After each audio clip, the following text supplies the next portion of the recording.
in 2017, the Tesla Model 3 remains to be one of the best-selling sedans on the market today. It was supposed to be a super cheap, reasonably priced electric car, but due to budget cuts and blah, blah, blah, that never happened. And then we have the Model 3's bigger cousin, the Model Y. Announced in 2017, this is Tesla's best-selling vehicle on the market today. And it makes sense. It's honestly the most versatile and practical car you can get in the Tesla lineup. And the crazy part is, it looks just like the Model 3. Only a little taller. They did this on purpose to make production easier. However, with a starting price of $47,000 versus $60,000 for the standard range rear-wheel drive Tesla Model Y, which isn't available yet. So let's just say $66,000 for the long-range model. The question a lot of people ask is, which one should you get?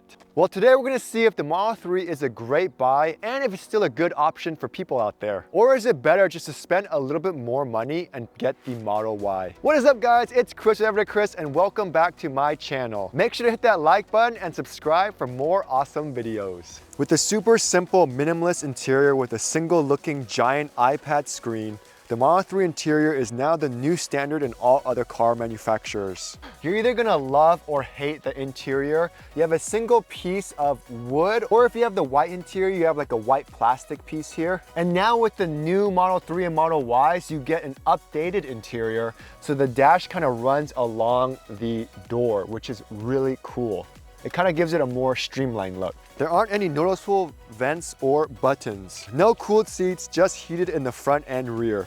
You also get a heated steering wheel as well as now heated wiper blades in super cold weather. There's USB-C plugs for charging, and you get a super tiny glove box. Inside of the glove box is where you'll find a USB stick for Sentry Mode, which is Tesla's built-in dash cam system. You have a much more clean looking interior with Alcantara wireless charging in the front. With the Model 3, you'll also get a nice dual piece glass roof.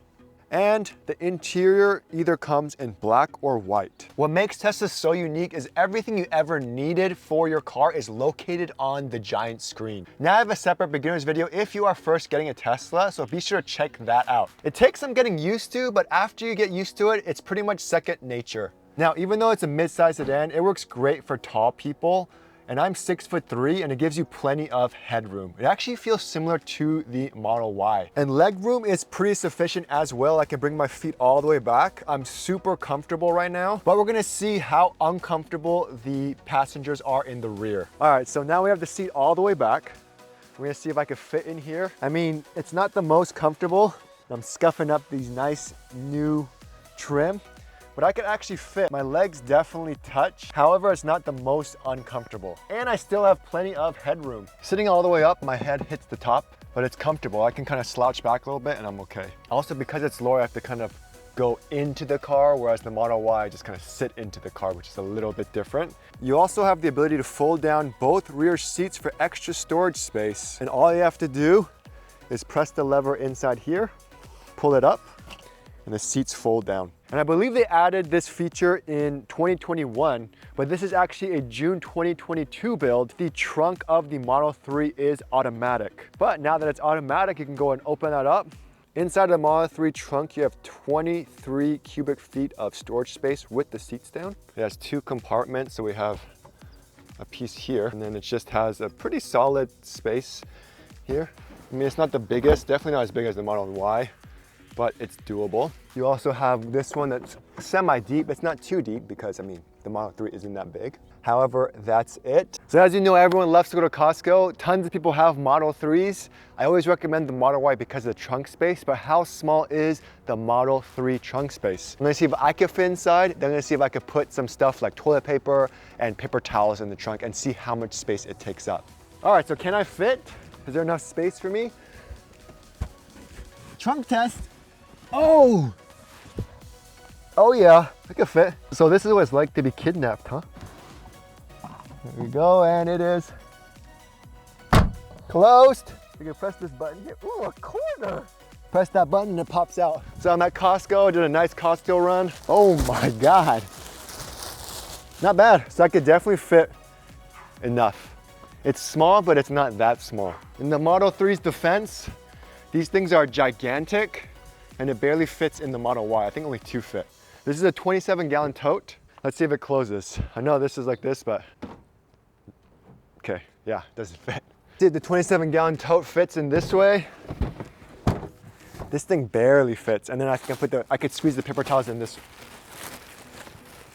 so it doesn't fit. So small trunk space, but it's expected with the Model 3. And the frunk in the Model 3 isn't that big either. Although you do get some extra storage space, unlike some electric vehicles like the Lexus RZ that doesn't have a frunk. I mean, how do you have an electric car with no frunk? That's whack. So now we're in the Model Y. Big difference, right? I mean, the only real difference is this dashboard trim. This is the older model. However, in the new Model Ys, you do have the same thing as the Model 3, where the dashboard kind of goes up along here. However, with the older trim, it does have a matching color here. So for me, it's white. The only difference with the Model Y is you're just higher off the ground, literally. The seats are the same exact as the Model 3, but they just put them on these risers here. As far as headspace is concerned, you get more headspace with the Model Y in the front and back. You also get more shoulder space and leg room, making it much more comfortable. With the Model Y, you also have the ability to recline the rear seats slightly. And because the trunk is open behind you, it offers more interior space. You get 34 cubic feet of storage with the rear seats up. However, with the rear seats down, you get more than double with 76 cubic feet of storage. The cool thing with the Model Y is it does come in a 7-seater, although the space is mostly for small children. I did do a separate video on the 7-seater versus the 5-seater, so check that video out if you're interested in that. So one cool thing with the Model Y is because it's bigger and you have more space, you have the ability to add a HEPA filter, something that's only available in Model S and Model X models, which is perfect for any type of fire or allergies. So it's a nice feature to have and something not available in the Model 3. And you get a solid piece of glass for the roof for more headroom as well as better visibility. Because the Model Y is an SUV, you get more interior space, which is huge. Costco runs, no problem. It can easily fit paper towels, toilet paper, and a 26-gallon tote. Road trips are easy. If you have kids, the Model Y is a solid choice for car seats, strollers, and extra storage. The front has plenty of space for a ton of stuff like a cooler as well. And because it's bigger, you have 2 huge wheel wells in the trunk to add even more storage. Now, let's talk about exterior differences. On the exterior, Tesla keeps it fairly simple with a few various paint colors. With the Model 3, you get 3 different rim sizes for looks and efficiency. There's the 18-inch Aero wheels, the 19-inch Sport wheels, which is the one you're seeing right now, and the 20-inch Uber Turbine wheels. Although I'm super sad they got rid of the older 20-inch gray performance wheels because those wheels were sexy. The Model 3 has a ground clearance of 5.5 inches. It's definitely lower to the ground, so it makes it difficult for tall people or people with back problems to get in and out of the car. Now, what's really cool about the Model 3 is it comes standard with their Matrix LED headlights. And as you can see, these are the Matrix ones. It kind of has a darker hue to it. What really sets it apart is this right here. You see that little projector? This giant projector is the Matrix headlights. And what's awesome about that is in the future, when the government allows it to, it can offer more safety. So you can have your high beams on and it'll know if there's a pedestrian or another car. It can segmentally turn off those lights while still keeping the high beams on, providing better visibility to the driver, as well as not blinding any pedestrians or oncoming traffic, which is super cool. However, with the Model Y, it comes standard with their older projector style headlights, which is something I still to this day don't understand why, because the Tesla Model 3 and Model Y share so many similar parts. So to make production easier, you would think they would use the same headlights. However, they kept the projector style headlights for the Model Y long range models. But if you have the Model Y performance model, you will get that Matrix LED headlights. As far as visibility goes, both offer very similar performance. However, the Model 3 projector headlights do offer a little bit better light output than the Model Y projectors. The Model 3 isn't that long either, coming in at 185 inches, making it super easy to park in your garage. It's also 73 inches wide. Compare that to the Model Y, which is bigger in every way. It's 2.2 inches longer, 2.8 inches wider, and 7.2 inches taller with a ground clearance of 6.6. This makes it much more comfortable to get in and out. Now, like I said before, there is a standard range Model Y, however, it's only being built in Austin, Texas, and it's in limited quantities. However, you can get a Model Y long range with 19-inch Gemini wheels or 20-inch induction wheels. Or if you want better performance, go with the performance model that comes standard with 21-inch Uber turbine wheels, a carbon fiber spoiler, and red brake calipers. I mean, for two cars that share 70% of body parts, it doesn't make sense they keep some parts the same, like the tail lights, yet the Model Y has yellow tail lights and the Model 3 has red tail lights. With the Model 3, you get 3 different models. There's a rear-wheel drive Model 3 with 272 miles. Now, this is probably the best choice for most people because it's the cheapest. The cool thing with the rear-wheel drive Tesla Model 3 is the batteries are unique. With these batteries, you can charge it to 100% every day and get the maximum amount of range per charge. If you didn't know, with most EV cars, they don't recommend charging the batteries to 100% every day because it can degrade the battery and reduce the battery health in the long run. For long road trips, it's fine, but for the most part, you want to stick between 80 to 90% for daily driving. This makes a 358-mile long-range Model 3 only have about 286 miles with daily driving. And it's not something a lot of people think about. However, with the rear-wheel drive Model 3, you do lose on a few features like the ability to charge at 250 kilowatt charging speeds at superchargers, as well as decreased acceleration. Both of these models can upgrade your wheels from 18 to 19 inches, but don't forget it does decrease your overall miles. And then there's my tiny Asian wife's favorite model, the Model 3 Performance. She loves how she can zoom on the freeway on-ramp or pass a slow car.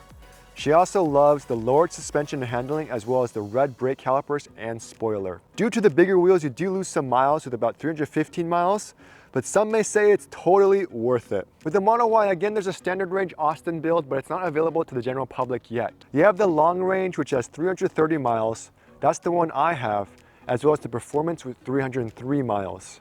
And again, think about daily driving. Like, my friend has a Model Y Performance and he loves the car. However, he has to commute to LA every single day. And a lot of times he tells me he can't even go out to eat because he's limited on his range. Which kind of doesn't really make sense, because if he charges his car to 80%, he should still have plenty of miles left to go from LA and back to Orange County, no problem. Like I said before, the Model 3 and Model Y are almost identical. Sharing 70% of the same parts, there's not much difference in terms of hardware. You get all the latest and greatest with new software updates, making the Tesla better every day. Controlling the climate and fan position is all done through the screen. Adjusting your mirrors and steering wheel is again done through the screen.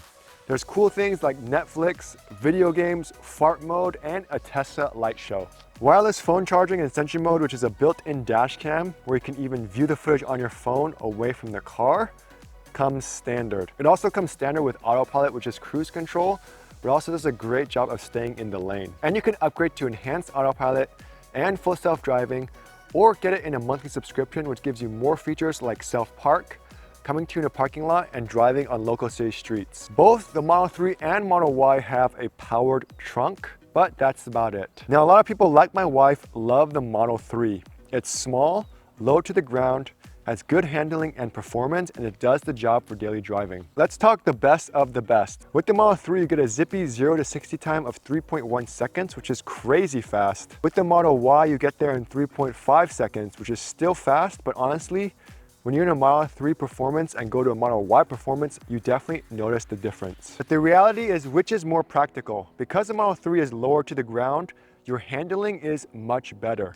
So overall, the Model 3 is quicker and easier to handle, but the Model Y does a great job as well. Both of these cars are great choices for anyone out there. But let's talk about family and safety. Which car is safer? Let's go to my favorite website, IIHS. These tests are so detailed, but the 2021 Model Y was a top safety pick, and the 2022 Model 3 was a top safety pick, scoring good and superior in all categories. So at the end of the day, both of these cars are super safe. And I've seen articles where Model 3 and Model Ys get into head-on collisions and they just walk away with a scratch. Of course, the Model Y is bigger, so it's more expensive. The cheapest Model 3 is still pretty expensive, starting at around $47,000. Then the long-range Model 3 is around $59,000, with the performance at about $63,000. The Model Y, on the other hand, only has 2 models available, with the Secret Standard Range model with their own batteries built in Austin, Texas. There's no official price on the Tesla website, but it seems that starts at $60,000. The long range, which is what I have, starts at $66,000. And the performance starts at $70,000. So it's a pretty big difference, but it's up to you if it's worth it to spend an extra $7,000 for the Model Y. Then you get into other small things like white seats or upgraded wheels or autopilot, but those are all personal preference, so it's all up to you. In the end, I'm super happy with my choices. Now, I guess I'm a little biased because I have the Model Y, but what I would do is make a list of reasons why you need a car. Do you have a new family perhaps, or do you have dogs? Also, you wanna know how long you're gonna have the car, maybe 2 years or 5 years. Like for us, we plan on keeping the Model Y for at least 10 years. We want the versatility. What if we ever move? And we love going to Costco, so we have to have definitely extra space for those Costco runs. We also have dogs, so the more room, the better. I know a ton of people with kids. One of my friends used to have a Model 3, but he ended up trading it for the Model Y because it was just easier to put a kid in a car seat or change him if he has to change the diaper in a Model Y versus a Model 3. With the Model Y, you have more utility, you're higher off the ground with all the same features as the Model 3. But if you're using the car for commuting and you just want something to go from A to B, the Model 3 is a very good choice. I say test drive both cars if you can. And know, regardless of your choice, on delivery day, you'll be the happiest person alive. Just make sure to watch my delivery day video, and if you're interested, purchase my delivery day checklist. It's super detailed, and I'll make sure to link it in the description. Anyways, guys, thanks for watching, and I'll see you guys next time.